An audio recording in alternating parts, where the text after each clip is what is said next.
Hello, everyone. Good morning. For those of you who don't know, my name is Jane O'Brien Davis, and I'm a CLT specialist with the network.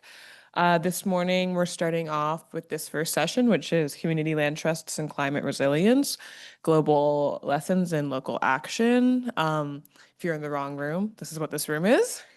And I'm going to introduce Dr. Amber Khan. She is a postdoctoral scholar at the University of Washington, and she's going to lead this presentation and discussion today. Thank you. Morning, everyone. Thanks for being here bright and early. I came from Seattle, so I'm a little jet lagged, but really excited to meet the Canadian kind of scope of CLTs. I mostly work in the United States and have a big emphasis on the Hawaiian Community Land Trust and the Pacific Northwest Network. So yeah, like Jane said, I'm a postdoctoral scholar and a disaster researcher at the Center for Disaster Resilient Communities in Seattle. And for the next hour, I'll be leading you through some research I've conducted.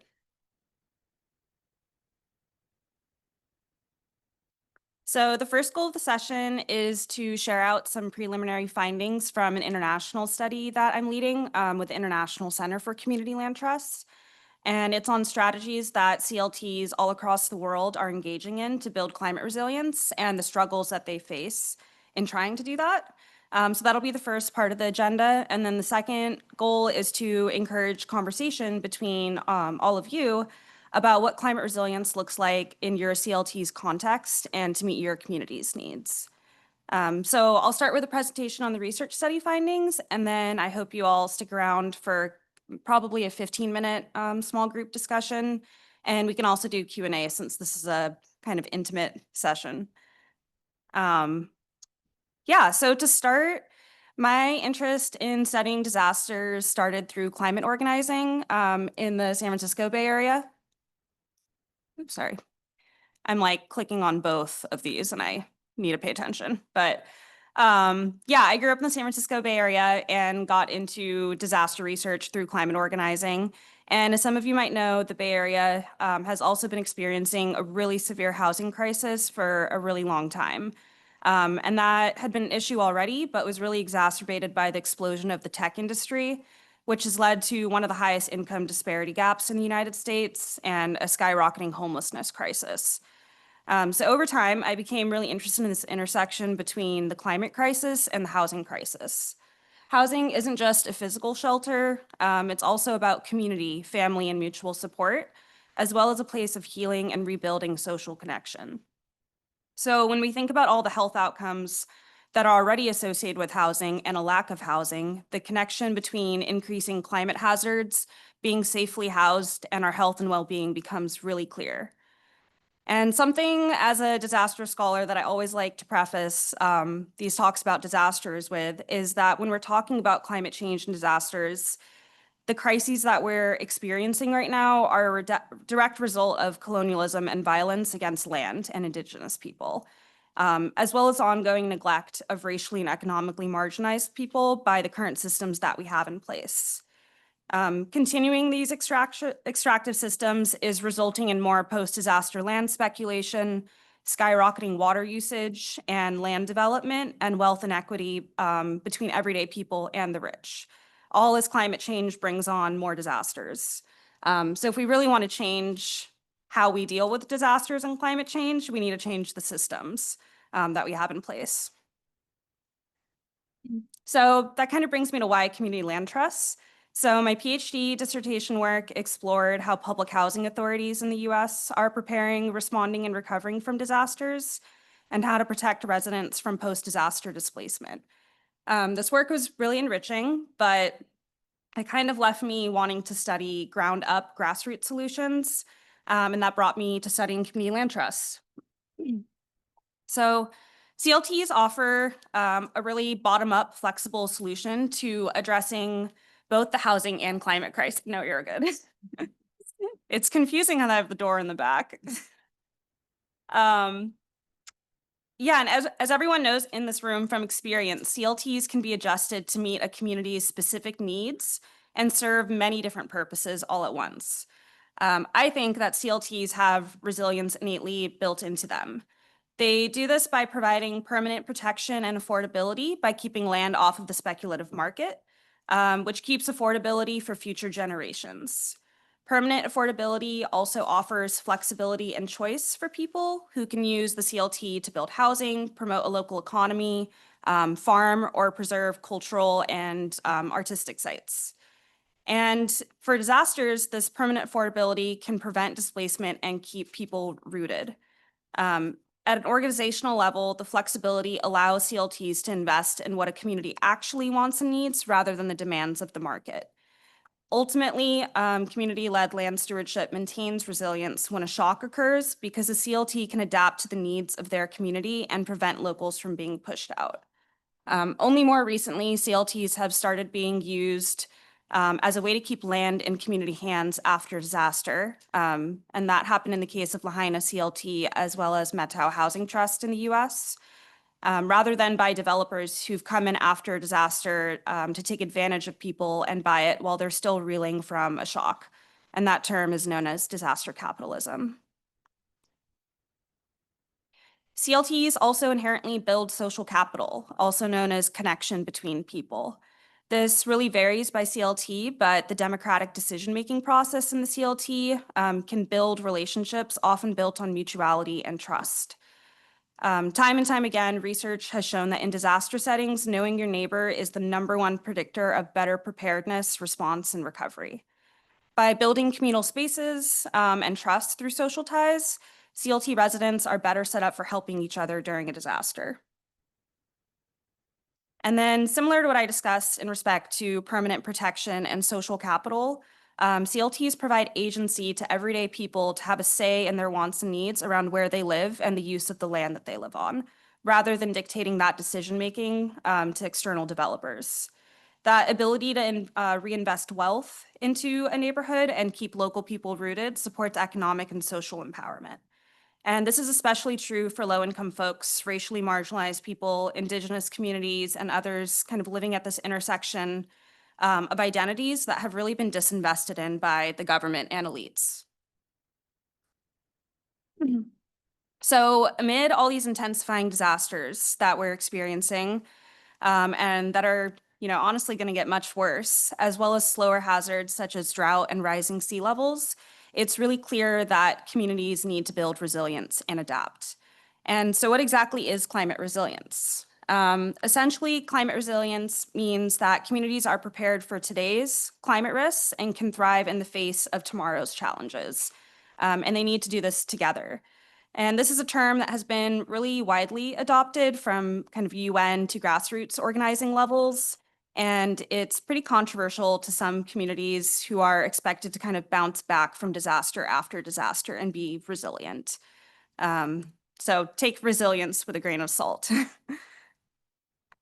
But the first step in resilience is mitigation. And this basically means reducing greenhouse gas emissions to prevent climate change from getting worse. In housing, this could be done by building more small homes and improving energy efficiency. In land stewardship, this could mean restoring and nurturing land or engaging in sustainable agriculture. Establishing food sovereignty by moving away from reliance on external agricultural systems can also mitigate emissions while building resilience. And then adapting to climate change means adjusting to the impacts of climate change that are already happening or are going to happen. And this includes a really wide range of strategies. So for example, strengthening infrastructure through insurance mechanisms, or implementing new policies for climate-related risks, using nature-based solutions like water conservation measures, or social change such as engaging in mutual aid and building community ties to respond to disasters. And of course, returning stolen land to Indigenous people who know best how to care for that land in reciprocal ways. And then I should say mitigation and adaptation can overlap a lot at times. So for example, building energy efficient structures that are elevated above water or made of fire resistant materials can both reduce emissions while adjusting to climate change. And another example is land return. This both mitigates more emissions while adapting the current systems that we have in place that are unsustainable. to center respect and reciprocity for land and the original stewards of this land. Recovery involves rebuilding, whether that's infrastructure, restoration of land, or strengthening community. A resilient system is one that can effectively recover from climate impacts while still retaining the culture of a place. Some examples could include restoring forests after wildfires or building adaptation measures into damaged areas after an event. This could mean like green infrastructure, like rain gardens or bioswales for flooding. And mitigation, adaptation, and recovery all overlap with each other in different ways, but strengthening all of them builds climate resilience. And encompassed in all this is the core value of climate equity and justice, recognizing that climate change doesn't affect people equally. It's been repeatedly shown, as I'm sure everyone in this room knows, that low income, disabled, unhoused, incarcerated, racial minorities, elderly, and otherwise marginalized people really bear the brunt of disaster impacts. And this could show up in health outcomes, this could show up in educational accessibility, displacement, access to healthy food, and others. So in equitable climate resilience, everyone needs to be included in the planning and the execution. So this background brings me to introduce the study that I'm currently conducting with the International Center for Community Land Trusts, and to share out some of my preliminary findings for the first time with you all. So the first question that I had is, what are the best practices, barriers, and opportunities for implementing climate resilience strategies at CLTs? And the second question was, what are the key characteristics that enable CLTs to support climate resilience? To recruit participants, I use purposive sampling, which just means purposeful sampling. I identified CLT websites that mention climate, environment, or sustainability and reached out over email to request an interview. And I also use recommendations from the International Center for CLTs. I also use snowball sampling, which means I got recommendations from interviewees about other folks at other CLTs I should talk with. And the final count as of a few weeks ago is 21 community land trusts that I've conducted semi-structured interviews with, but I'm still recruiting. It sounds like Northern CLT here in Canada is doing a lot of cool fire safety interventions that I want to include in the study. So 15 of the CLTs were recruited in North America. And so these include Caño Martin Peña CLT in San Juan, Puerto Rico. And they emerged out of both environmental issues and to fight gentrification happening in San Juan. Oops. And then Kipuka Kuleana in Kauai, Hawaii. They are Indigenous centered. Lahaina CLT that emerged about 2 years ago out of a catastrophic wildfire. They're also Indigenous centered. Metau Housing Trust in rural Eastern Washington. They also emerged out of a wildfire about 10 years ago. And they're pretty rurally located. And Lopez Island CLT, also in Washington State in the US. They're located in a rural island in the San Juan Islands. St. Joseph CLT, which is in Lake Tahoe, California. The Housing Land Trust of the North Bay, which is in Sonoma, Napa County in California. El Sereno CLT, which is Indigenous centered, there in Los Angeles. Sigoriate CLT, which is Indigenous centered in the Bay Area. Toronto Chinatown CLT in Ontario. Yeah, I saw some excitement. Gabriola Island Land Steward Society, which is on Gabriola Island, also rural outside of Vancouver Island in BC. Muskoka CLT, I see Melinda here. Temiskaming District CLT, also Indigenous centered in Ontario. Upper Hammond Plain CLT here in Nova Scotia, and Weymouth Falls CLT here in Nova Scotia, both Black centered. And then in Brazil, Favela CLT, which is focused on establishing land tenure for informal settlements, which are called favelas. And they're really in the preliminary stages of acquiring land, so very new. but very exciting to see one in South America starting. In Europe, Brussels CLT in Belgium and south of Scotland housing, and I'll probably recruit 3 to 4 more in Europe for the study. And then in India, Mahila Housing Trust. Mahila Housing Trust is really cool. They're women-centered, and they have climate resilience as one of their core goals. And in Australia, Willahanta CLT and Blue Mountains Aboriginal CLT both are Indigenous centered. And just to note that in Australia, the CLT movement is still in very, very early stages, but Indigenous CLTs are really leading the movement, which is cool. Okay, so back to the first research question. What are the best practices, barriers, and opportunities for implementing climate resilient strategies at CLTs? So first, so far in analyzing the data, there's been some key preliminary themes that have emerged around how CLTs are engaging in best practices to build climate resilience. And these include sustainable and green building for existing or new structures, policy and advocacy around taxes, insurance, building codes, and more, financial, climate, and land stewardship education, rematriation, which seeks to restore Indigenous peoples' relationships to their ancestral lands, cultures, and matrilineal systems. And finally, community connection.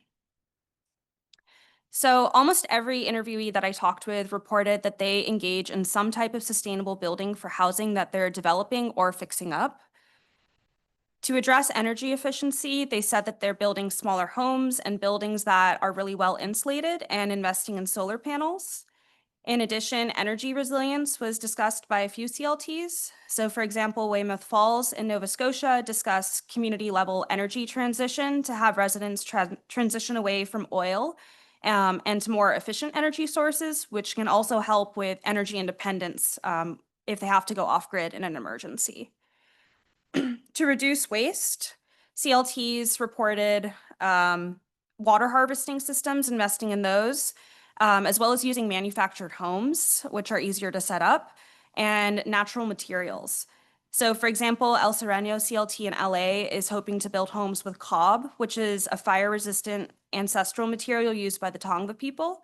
Cob homes are also incredibly timely and fast to build, which should be helpful for emergency building during this climate crisis.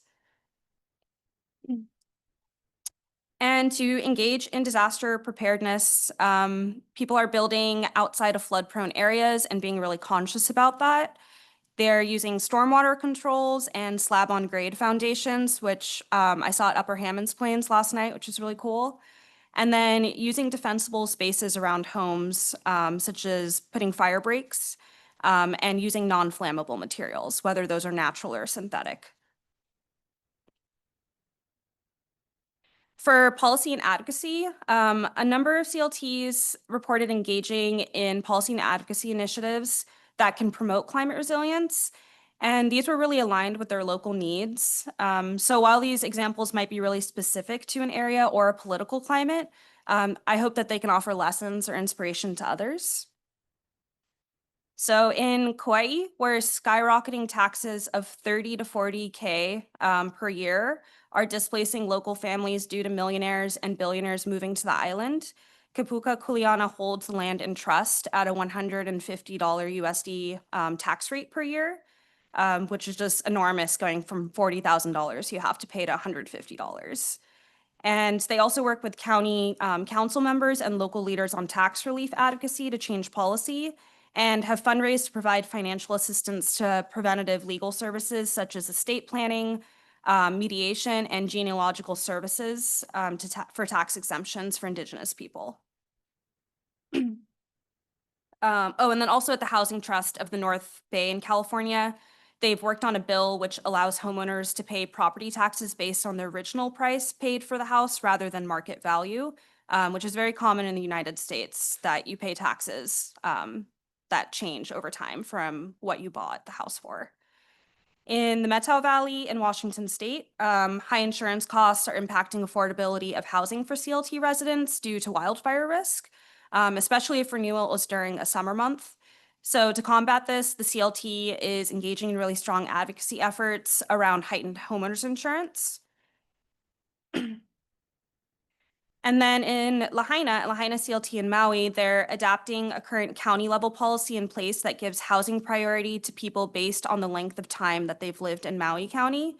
And the hope is that they can expand this law to provide additional weight for folks who've been in Maui for many generations in order to keep traditional knowledge rooted, thus building community resilience.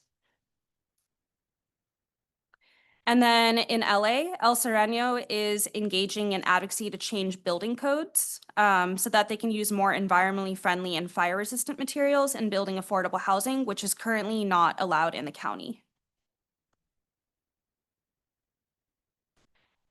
Many CLTs centered on homeownership said that they have financial training in place for residents, including managing homeownership. This empowers lower income folks, helping them stay housed, ultimately building resilience. And then other examples of financial education include providing technical assistance and having community workshops on taxes and other bureaucratic barriers. About half of CLTs engage in climate-related education. At Caña Martin Peña CLT in Puerto Rico, who experience really regular hurricanes and flooding. They educate and organize residents around preparedness and response. At Brussels CLT, they invest in training residents to efficiently use green building technology so that it's most energy efficient. At Mahila Housing Trust in India, climate resilience is a central pillar of their organization. They have a lot of cool specific programs in place and educate their residents on installing cool roofs, urban forestry, training women as air quality ambassadors, cooling shelters, increasing water access, and designing rooftop ventilators. At Sigoriate CLT, they discuss that they're training staff in basic medical training and de-escalation for emergency situations. Land protection and care was discussed overwhelmingly at Indigenous-centered CLTs and at a few non-Indigenous CLTs. At Kapuka Kuleana, they implement AINA, Land and Waters Education for Youth on Hawaiian cultural practices.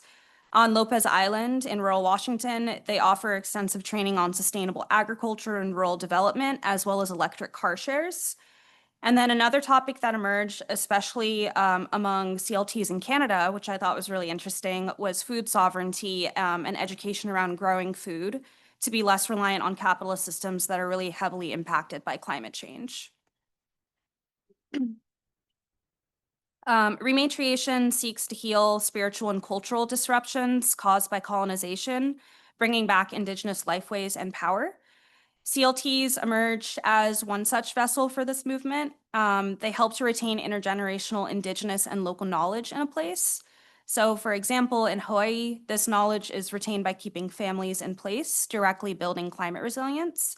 In Kauai, Kapuka Kuleana has negotiated with landowners for access to sacred sites that most like previous generations have been cut off from due to land privatization. Similarly, Sigoriate has MOUs in place to do traditional ceremonies on private land with private landowners. The sense of hope and possibility that CLTs offer to Indigenous communities was also discussed by these Indigenous-centered CLTs.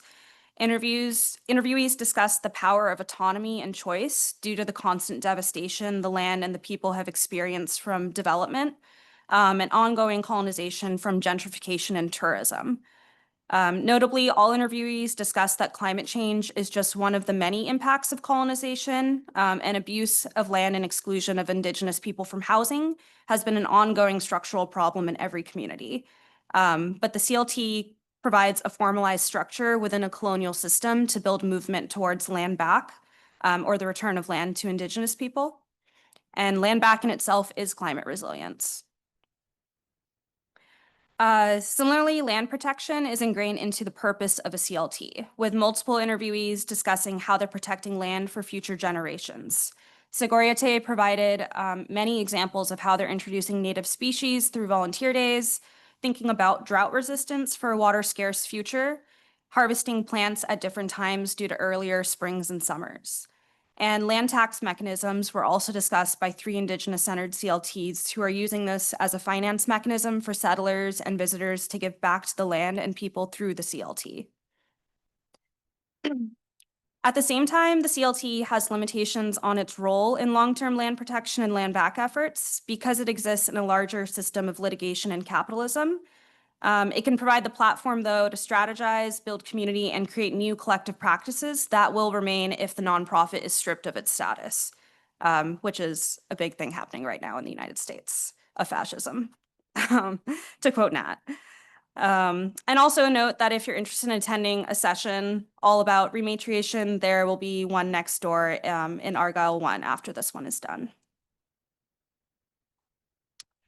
So every study participant discussed the community component of the Community Land Trust, which is great, because I think that's what makes the Community Land Trust so special, and how community connection is what builds resilience to climate change and disasters.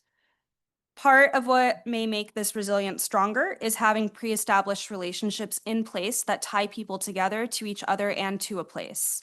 So for example, CLTs in Brazil and Puerto Rico said that people in their neighborhoods already have really deep-rooted ties that are only strengthened more through the CLT because it provides certain resources and connection opportunities. These bonds have really helped neighbors help each other out in floods and hurricanes that they've experienced. In Hawaii, Lahaina CLT reported that social capital was really essential for getting initial and continued funding since they weren't starting from ground zero in relationship building. And then many CLTs engage in activities that bring residents together to build trust, which will ultimately help in a disaster. So at El Sereno, they're doing this through a multicultural garden. On Lopez Island CLT, members build cooperative homes together. Brussels CLT offers activities such as bicycle lessons, participatory budgeting, and after-school activities for kids. And Weymouth Falls creates bylaws through community consensus. And a few people said that the power of community and helping each other is especially pronounced for low-income and rural people who are left isolated in disasters and don't have savings, so they must depend on their neighbors. Agency and empowerment was also discussed as a facet of bringing people together and building climate resilience. So for example, El Sereno involves families in the design and rehabilitation of the homes that they'll live in and engages them in property management so they can be their own landlords. And this empowers them in decision-making. Cooperative governance was discussed repeatedly as a way to get people to problem solve together, as well as forming tenant committees so renters had a platform for organizing. Okay, so those were some of the best practices. And what about the barriers to implementing climate resilience strategies? These fell into a few categories, including financial barriers, such as funding and insurance, larger structural barriers, and environmental barriers. So insurance prices are rising, and these high costs are impacting affordability of housing for CLT residents, especially if they're living in hazard-prone areas. This is especially pronounced if renewal is during a time when hazard risk is high, such as during the summer during wildfire season.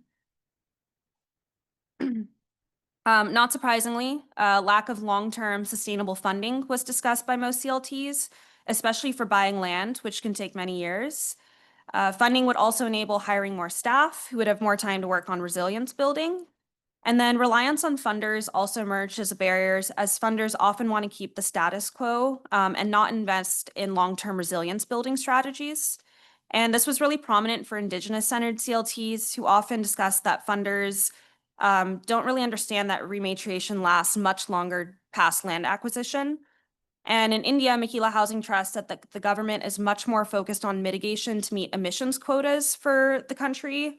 So very little funding is allocated to adaptation and resilience building in the long term. Building climate resilient structures is expensive. And this is especially prevalent in rural or mountainous communities. And CLTs that are either building new structures or revamping old ones discuss that while they want structures that stay resilient in the long term, it's a constant battle of balancing priorities and finding creative solutions. So, for example, using natural materials that are locally sourced or investing in modular homes was discussed a lot. Um, for structural barriers in Puerto Rico, India, and Brazil, CLT practitioners said that class struggles make it so the government doesn't really believe their solutions, especially the CLT, are legitimate. And this means they face many more barriers in recovery than richer residents. Similarly, an Indigenous-centered CLT in Australia, Williahunta, experiences neglect from the government that refuses to invest in Aboriginal communities. Some interviewees talked about the housing crisis and how it in itself is a barrier, as CLTs can only build out so much housing to meet the needs of lower income people, especially climate resilient housing. Working against and within colonial systems was discussed by Black and Indigenous-centered CLTs. And part of this is that CLTs embody land ownership, which is a colonial concept that doesn't reflect Indigenous and Black practices and how they relate to land. At the same time, colonization continues in the form of real estate development, tourism, neglect by colonial governments, and climate change. And something that was really prevalent is that this idea of framing climate change as separate from colonization is often perpetuated for CLTs that experience disasters, such as Lahaina CLT, yet they're one and the same to Indigenous people. At grassroots CLTs, a barrier that was discussed extensively is the limitations of CLTs for community organizing and land back efforts, as nonprofits have limitations and exist in a larger system of land ownership and extreme bureaucracy. So, for example, getting building permits can take many years, and in many places, co-building homes is regulated by laws and insurance rules. Many CLTs discussed these lengthy procedures as consuming barriers to creating their vision of a CLT. Segoriate discussed how the land that they've been given back by the city isn't actually zoned for housing, so there are limitations to what they can do or build on the land because of these bureaucratic rules. About half of interviewees, both Indigenous-led and non-Indigenous-led, discussed the contradiction that building more housing and structures impacts land, especially on islands and hazard-sensitive areas that have been already extensively damaged by large-scale development and gentrification. For agricultural areas, there are considerations like land and water shortages that CLTs must take into account as they discuss limited resources and land to build out and buy. NIMBYism, not in my backyardism, was discussed by a few CLTs. Neighbors have pushed back against high-density housing and the building of new roads, which are important for wildfire evacuation in rural areas. And this NIMBY attitude can keep the CLT from engaging in creative dual-purpose solutions and is often a veil for higher-income people actually being against affordable housing. An interviewee also discussed how higher-income people might be threatened by lower-income residents living in nice, sustainable homes with green technology while they don't have that. And then in Europe, interestingly, the concept of green gentrification was discussed repeatedly. High energy standards for existing building stock are imposed across much of Western Europe, which causes lower income people who can't afford the renovation or the increased rents to be displaced, and these are usually immigrant communities. So on a more positive note, looking ahead, what opportunities exist to implement climate resilient strategies at CLTs? There were a lot of really creative strategies that were discussed, which were often tied to the local context of a community's experiences, needs, and struggles. And these opportunities fell into three categories: mutual learning from others, innovating, and centering land stewardship. So numerous interviewees discussed learning from other CLTs and other types of non-profits around best practices and how to overcome barriers around land titles, land stewardship, and resilience, funding, green building strategies, rematriation, and experiences from past disasters. At the same time, people said that they're participating in movement building by sharing what they've learned because they recognize the shared struggles of displacement that many communities across the world are facing and how similar these struggles are. So for example, Weymouth Falls participated in a liberated land trust tour. where they went to different CLTs in the US to learn from other folks and bring back ideas to their own CLT. And something that I thought was really cool was they use a community mapping activity to better understand their own community's needs. And a lot of those needs that emerged were around environmental resilience. Ultimately, relationship building through networks, including regional networks such as the Canadian CLT network, can help CLTs incorporate new practices and prevent learning from scratch. Segoriate and Kupukukuliana both discussed that they have a land to sea connection where they collaborate and share strategies and support centered on rematriation. And they're hoping to build this out across all Indigenous-centered CLTs across the world. Multiple interviewees also said that they would like a convening space for discussing climate issues and solutions. So this is something that the International Center for CLTs, who I'm working with on this study, is fostering in the coming months. So if you're interested in joining in on more of these climate conversations, and it doesn't have to be just for CLTs, it can be allies, academics. Next week, we start those on the 16th, and it will be on disaster preparedness with some speakers from CLTs in California and Florida.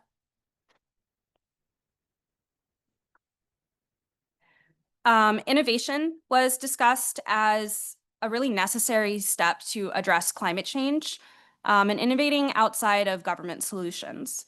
So, for example, taking risks with new building models and materials.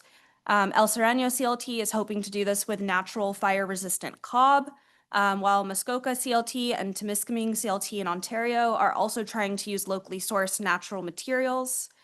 In Australia's, where CLTs are now just starting up, Willahanta and Blue Mountains Aboriginal CLT are both engaging really heavily with philanthropic funders to both legitimize the CLT model while providing much needed funding for building sustainable heat-sensitive housing. In Australia, the temperatures can get up to, I guess in Celsius, it's 45 degrees Celsius in the Northern Territories. So they're very quickly trying to invest in heat-sensitive housing solutions. Willahanta, which is in the remote Northern Territory, is innovating around strict government regulations, and they're just skirting around building codes and building homes that work for Aboriginal people by incorporating cultural aspects, even if they don't abide by the strict rules of the government. At Toronto Chinatown CLT, they're innovating by centering a decolonial framework for the organization, and part of this is imposing a land back tax to give money back to First Nations. Many CLTs in both urban and rural settings discussed a really holistic view of CLTs and how they'd like to create sustainable and locally based economies by growing food and providing jobs to locals, so that they don't have to rely on exports and can keep people local and employed and present in the community. This type of locally based economy can build resilience when disasters disrupt the fabric of everyday life. Branching off of this, Sogoyate has established 4 creative emergency preparedness hubs called Himecas, which means in one place together in Chochenyo. Himecas have culturally relevant support and offer seed libraries, natural medicine, and supplies for emergencies, including communication devices. And then gaining support from local government and funders was continuously brought up as a way to build resilience because it can potentially bring in more funding and support. This support could lead to more adoption of CLTs in the long run, serving as a bridge to community-led just transition. For example, Makila Housing Trust engages really heavily with their city governments to co-create city-level plans around climate resilience and urban development for their structures. They then work to implement the plans at both the citizen and government levels, doing participatory research. And then, of course, learning from other CLTs and having their support helps for better engagement in long-term movement building. Centering care for land emerged as a theme among CLTs, but like I mentioned, this was really concentrated among POC and Indigenous-centered CLTs. So there is an opportunity for this to expand to white-led CLTs. And while a goal at many CLTs is to develop more buildings for housing, preserving land needs to be discussed and centered as development is contributing significantly to community-level impacts of climate change. At Sigoriate CLT, they're reintroducing drought-resistant native plants and animals into the ecosystem to get at this goal. And then using natural materials was discussed across many CLTs, both indigenous and non-indigenous, which can serve the dual purpose of being environmentally friendly and more affordable, as well as faster to use in builds than less sustainable materials. A few interviewees discussed a need for holistic housing that promotes the health and well-being of both humans and the environment, including living areas that incorporate areas for people to interact and garden together. And then branching off from this, multiple Indigenous-centered CLTs, such as Temiskaming CLT in Ontario and Williahunta in Northern Australia, are creating culturally relevant housing for their communities, which promotes communal spaces and places to practice ceremony. Okay, I'm gonna drink some water. It's a lot of talking. Okay, so those were some of the best practices, barriers, and opportunities for implementing climate resilience at CLTs. Now returning to the second question, what are the key characteristics that enable CLTs to support climate resilience? Almost every CLT discussed the value of flexibility and choice at CLTs. This ability to be flexible and adapt to their community's needs allows them to decide if they want to invest in green and sustainable building, save funds for climate-related projects such as building roads or thinning brush, or create really unique programming around resilience. So for example, St. Joseph CLT in Lake Tahoe created a motel to housing program to keep low-income families housed and provide them with grants for down payments and rent. And this ended up being really heavily utilized after a wildfire displaced all of their residents to a parking lot. They were able to really quickly implement that program and keep people housed for about 2 months. CLTs also allow for addressing a lot of resilience building goals all at once. So for example, Favela CLT discussed that through the CLT, they're addressing a really wide range of issues, from addressing predatory real estate threats to organizing residents to respond to climate-sensitive hazards. Meanwhile, Kapuka Kuleana in Kauai uses the flexibility of the CLT to function as a blend of conservation land trust and social service provider to locals, rather than building more housing. And a final note on adaptability is that it can also adapt the way that people think about housing. Rather than a service dictated by the market, CLTs offer an opportunity to change the view of property to collective ownership, therefore decommodifying housing. And this is a quote from an interviewee that I really liked, who was discussing the adaptability of CLTs to disaster shocks and beyond. So they said, community land trusts offer a lot of spaciousness in terms of possibilities, in not just adapting to climate issues, but being able to prevent and mitigate many challenges all at once, like gentrification and predatory development after a crisis or disaster. They offer a really flexible way to have systems in place to keep people rooted through all types of shocks. This flexibility also allows CLTs to prevent displacement and gentrification through long-term stewardship. So for example, at Caño Martin Peña CLT, they establish formal tenure in informal settlements, keeping local families rooted to retain generational knowledge.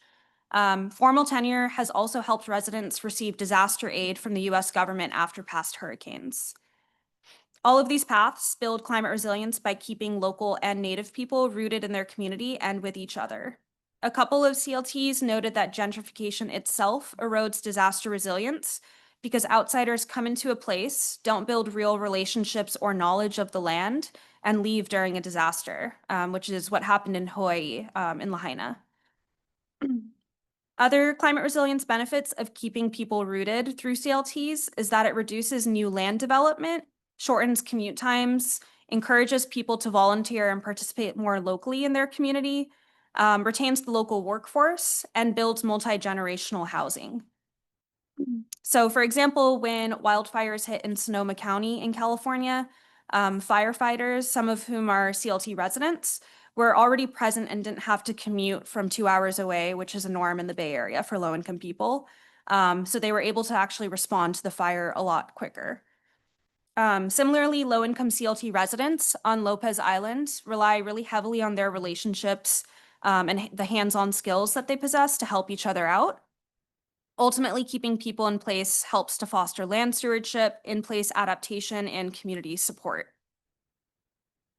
When discussing the role of their CLT in preventing displacement and keeping people rooted locally, an interview from Toronto Chinatown Community Land Trust said, creating jobs is a really big part of resilience and keeping people in place. People can't just have a place with affordable rent. They also need to be able to work where they live. And they also need to be doing meaningful things. And I think creating jobs creates community. If we have cheap rent and then we have jobs that we like that pay us livable wages that feel fulfilling, it just fosters an interconnected community. And when there is a disaster, that community will step up. You have to know your neighbors and you have to know the people you work with and you have to garden and share meals with them. And all of these things add up. So when there is a disaster, when push comes to shove, that's when the relationships will really prove themselves. At the same time, social capital was discussed by every CLT as a key mechanism that enables resilience to climate change. So, for example, CLTs in remote and rural areas stress that their residents and staff are the ones who will look out for each other during an islanding event, which is when a wildfire or large earthquake happens and people are isolated for weeks on end. At Lahaina CLT, they emphasize that the CLT itself is a resilience hub because it's the community that builds resilience, not a formal structure or building. And then the unique component of shared governance at CLTs means that residents are personally empowered in decision-making processes and that staff are really invested in their community. So, for example, at all CLTs that have experienced a disaster, interviews talked about how they have set up systems to support residents directly, such as going from door to door to ask what they need and knowing who the elderly residents are. Moving a step beyond connection, resident empowerment was discussed among all CLTs. By putting control of community land into community hands, people learn to build with their hands, engage in food sovereignty, take part in policymaking and grassroots activism, learn how to buy and maintain a home, and build networks that rely on each other rather than the government, ultimately unlearning the commodification of housing. Areas that already had strong community bonds established before forming the CLT all said that the CLT only strengthened and formalized their community under a nonprofit structure, but it allowed for organizing benefits, including more access to resources and community spaces to gather. Yeah. To me, this quote from an interviewee really encompasses how CLTs build community cohesion for better resilience, and this was from Lopez Island CLT. One of our donors came by recently, and she was watching everybody help each other on building their houses. And she said, you know, I'm watching this and I'm realizing my money protects me from having a strong community of doers together because I don't need to rely on my neighbors to do things. If I need something, I just hire it. But those people all have their own families, their own neighborhoods, and when disaster strikes, that's where we're going to be. It was such a good reflection for me to hear from her because that's what she was seeing through her lens. Like, yeah, CLT residents don't have access to as much wealth, but they have access to each other and knowing how to work together. So overall, the findings from this study offer really tangible strategies and solutions for building resilience at CLTs across a lot of different contexts, which I hope encourages everyone here to think about their own CLT's role in climate resilience. And to recap, CLTs around the world are engaging in best practices centered on sustainable building, policy and advocacy, education, rematriation, and community connection. At the same time, CLTs experience extensive financial, structural, and environmental barriers. Innovating, centering land stewardship, and mutual learning can help to overcome some of these barriers and strengthen climate resilience.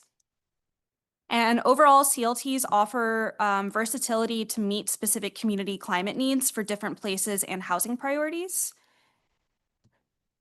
Oh. Sorry, laptop froze.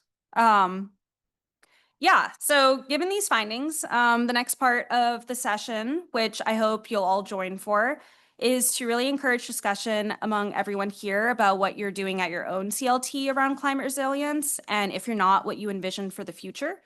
And these will be 10 to 15 minute total for small group discussions at your table.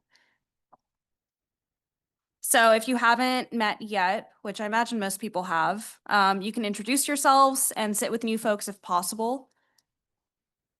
And there's a handout on your table that I put that has the 4 questions you'll discuss. But they are, what climate resilient strategies do you currently practice at your CLT? You don't have to be from a CLT. Yeah, you could just have like ideas to share. Yeah. Yes, how about it?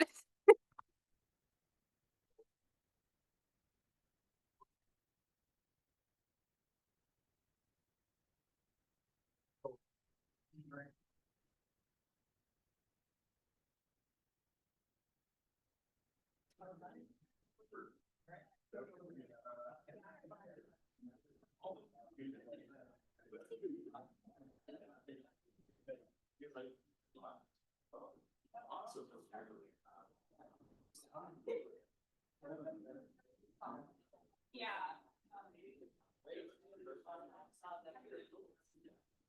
I'm good. I'm like, oh, thanks.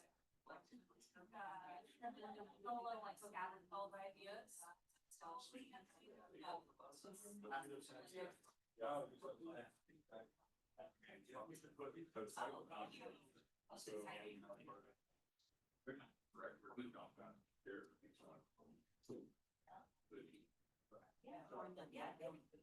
You guys are really,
I like I was talking so long.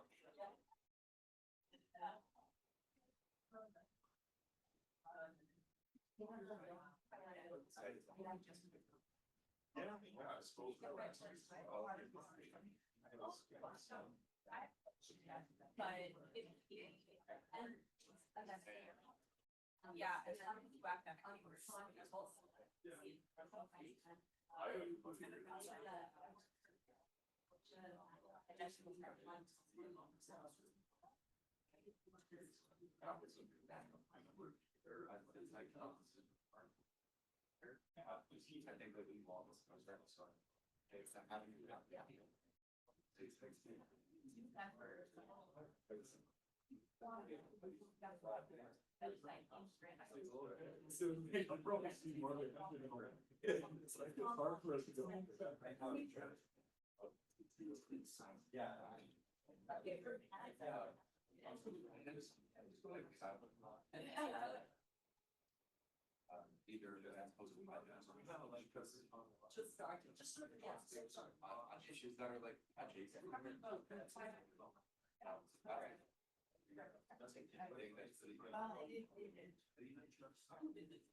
So what's the alternative?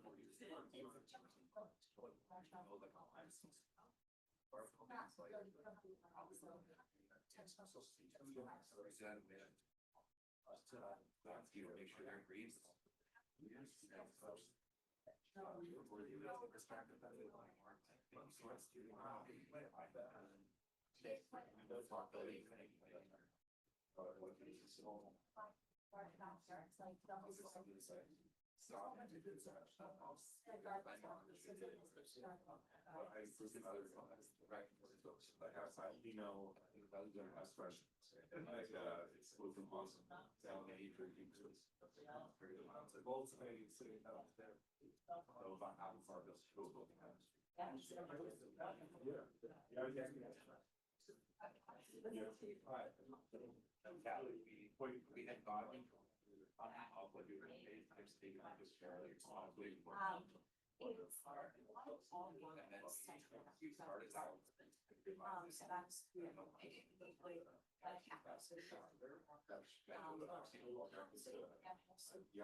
Like we're one of the first ones, and PDs is like first aid.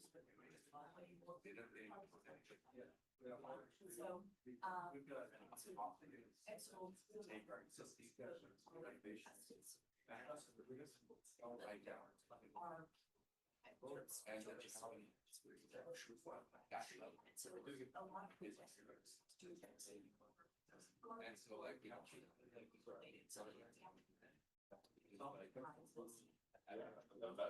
So we're gonna have a basic slide sign that change the whole set.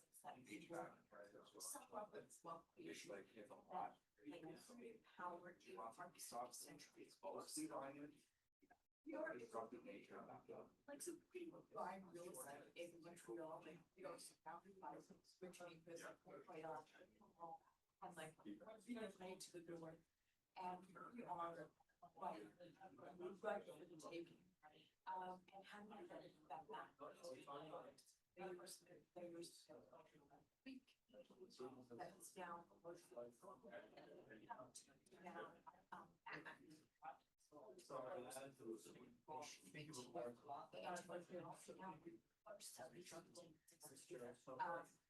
So yeah, it's like little ways to do so that's perfect, and I think for like that, I sort of social higher play cabinet.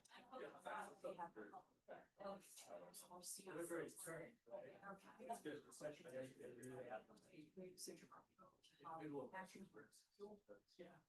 Flyer spaces, space to build it out to a larger human population. It's like all the what I'm a lot of doing right now. It's like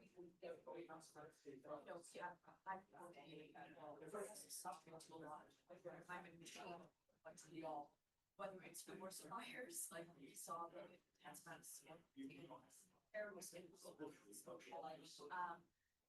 Oh, yeah. but still, it's still a risk. I don't.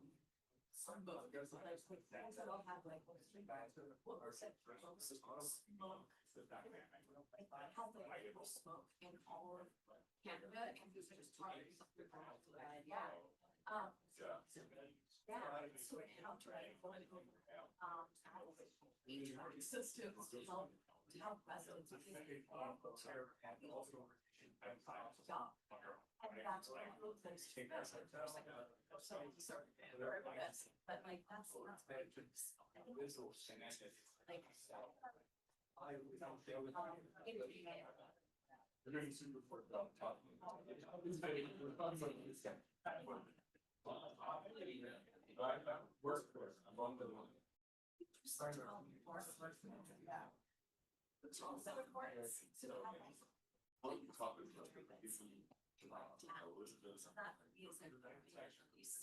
very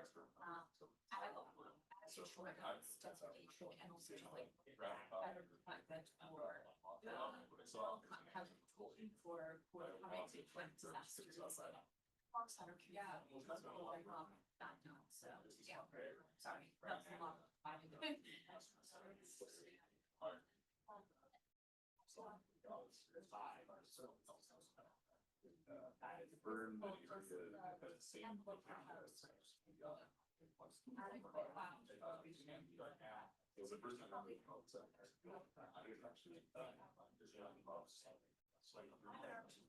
So this is exactly. And architect, so like I went to architecture services, and I practiced as an adult designer as well. I did, that's actually how we know each other, so Nike and I went to architecture services, so that's how I met when that we were together, well, so yeah. Because of the ball,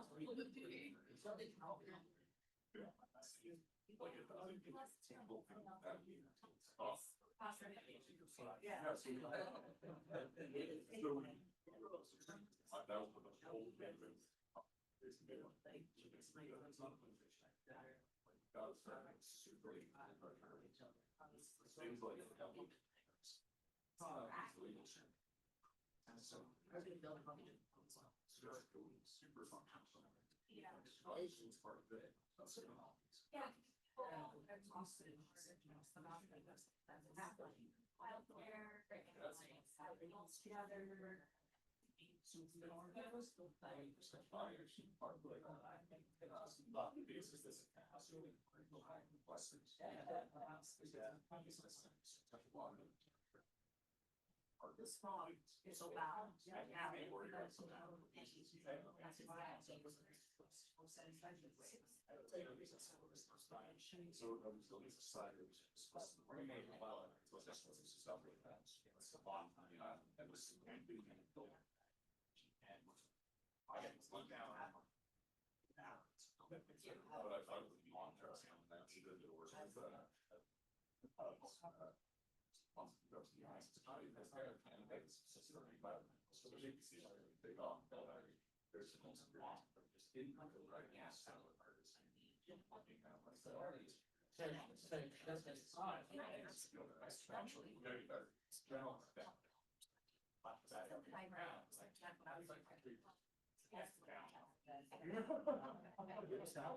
yeah.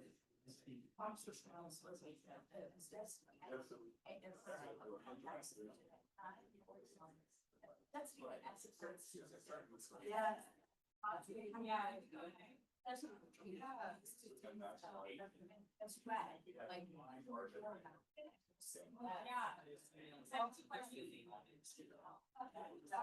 like. I'm just, I really just,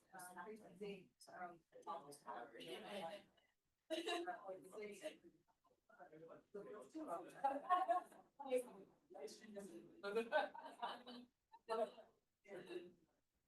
yeah, it's like. To understand, like where structures would be.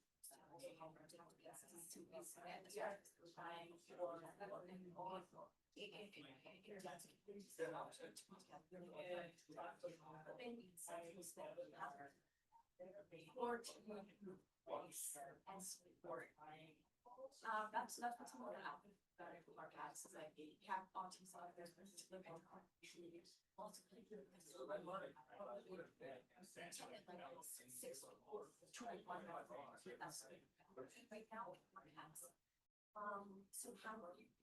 for But it has so much.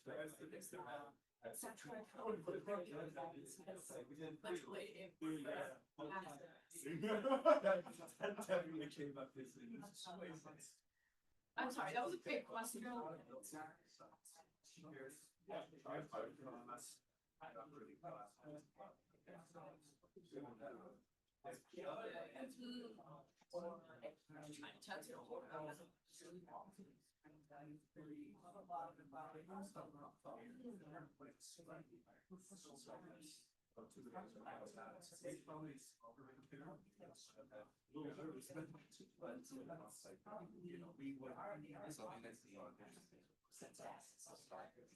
I think it's hard to do, you know,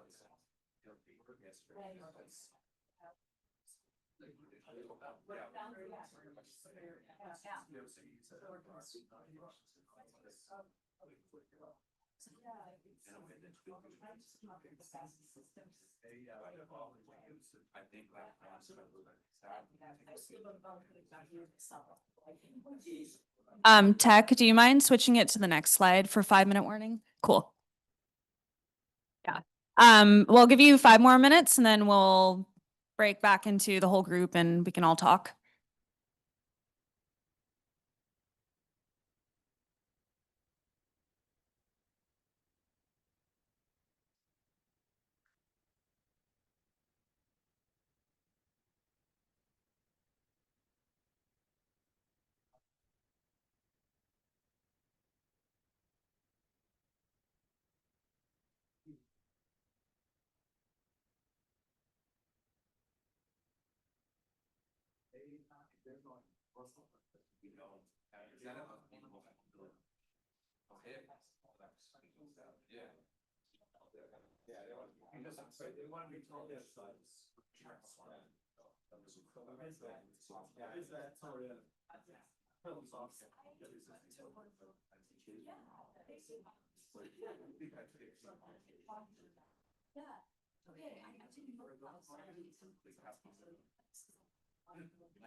Okay, do you guys all want to come back to the full group and talk about what you chatted about? You can turn to the next slide, yeah. And then one more.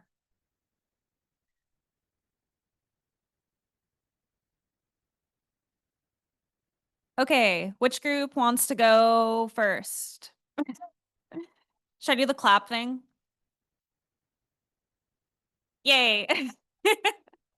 Okay, do you guys want to go first and just talk about what you chatted about? Any of the questions, it doesn't matter. Just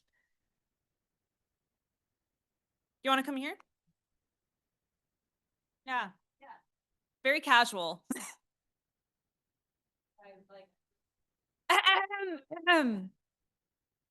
Okay.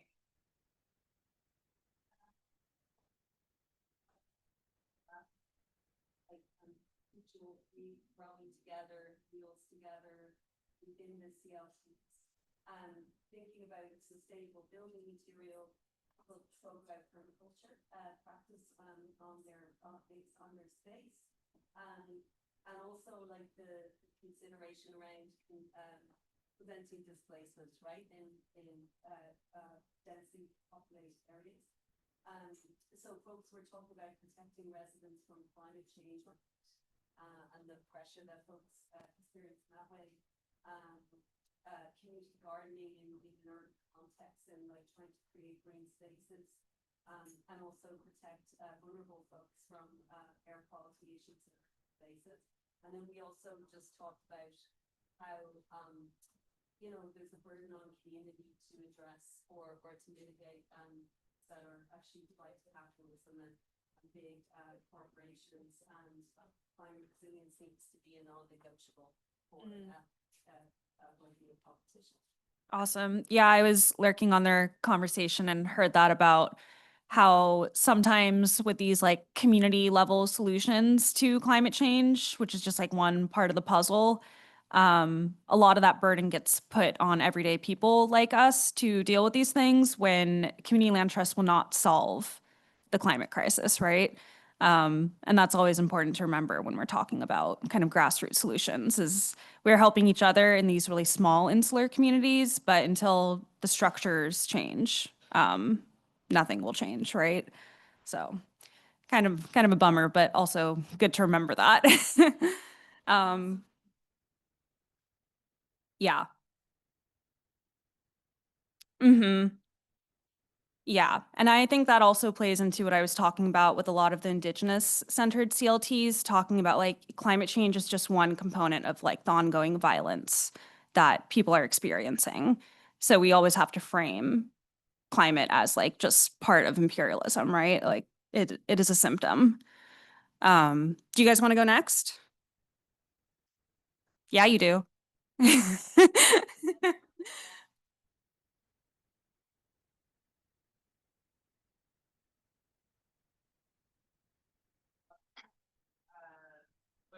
a common thread was like developing social capital. And often that's done through activities like gardening. But then we also kind of talk about funding and additional funding for like retrofitting buildings for like resiliency. But a challenge with that came like just not close to tenants and getting everyone on board. Why these retrofits are necessary or why the CLT is important. So like community weigh-in and buy-in. Yeah. Then CLT is playing really for this crisis management overall. And we asked the question like, can CLT act as kind of this disaster response agency? And this role can be creating and supporting social capital, but also, having more kind of like tangible strategies like creating a climate resiliency fund as part of like a line of the budget. Mm-hmm. Awesome.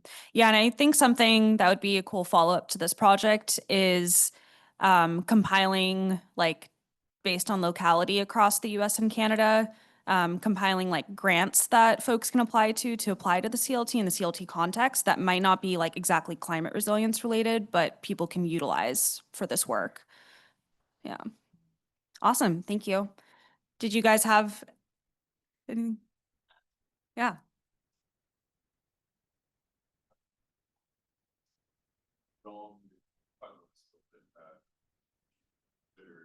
I do a lot of work in the space, like my day job actually. And one thing that a lot of times when I speak on this topic, I have uncalled this go-up right now, which is an excellent segue into what we're talking about. And one of the key things that was shared there that I think we can't forget about is the fact that even if all the countries in the world hit like the Paris Climate Accord agreement, like targets for emissions, which most of us are not going to hit that. But even if we did hit that, it's just gonna keep things the same as they are right now. It's not actually gonna make it better. And the reality is, when you look at the data, a lot of the times there'll be statistics, for example, like in the last 10 years, 8 of those years have been the biggest climate impacts on record ever. And it's because if you look at the graph, the stuff is just going through the roof right now. So the takeaway from all this is that it's not going away. Like, we're gonna be living with this in reality for at least the next 10 years, if not the next 20 or 30 years, even if we do the best of what we can do. And so we have to build this. The reality of it is that if you know it's gonna be there, we need to start building resilient communities. We need to start building resilient assets. And there's a huge advantage for land trusts that are ground root movements to be able to kind of be part of this community, resilient community infrastructure. And so in places where people can go, and whether it is wildfires or floods or extreme heat, we get now in heat domes. We've invented new emergencies and disasters in BC. We get heat domes and atmospheric rivers now. So like the reality is, like, to have this resiliency in the community, and so we should start doing that now, showing that this is on the agenda for the next while. Yeah. We start building into what we do so that we actually be successful. So there you go.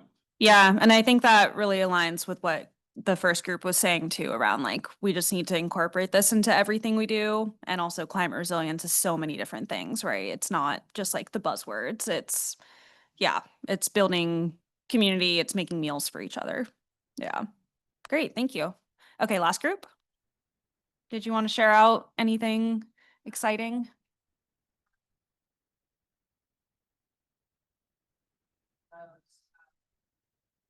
So one of the key things that strategies that we're doing to bring climate resilience to the work we're doing is to try to be self-reflective. So we ask ourselves, whose voices are we missing? You know, our post on all the other lines of CLT that we're doing, but thinking, you know, what are we missing? How can we find the things, systems, thinking ways, and all the consequences of our decisions, our actions down the road, basically, integrated budget delivery, trying to make sure all the voices of our community are being heard. And then also we have a climate adaptation engineer on our design team, which is probably one of the most depressing things you can resolve as like, this is not negotiable. Yeah. Like, well, last 6 months, never mind 100 years, there are things we need to be changing. Yeah. I remember something that you said because I interviewed Melinda for the study, that she was really surprised by was this climate adaptation specialist was talking about future risks, and they brought up termites to you. Yeah. And you're like, I didn't know we had to worry about that. And it's like, yeah, when, thinking about outbreaks and like how that is going to cause the housing structures to have to adapt to things like termites.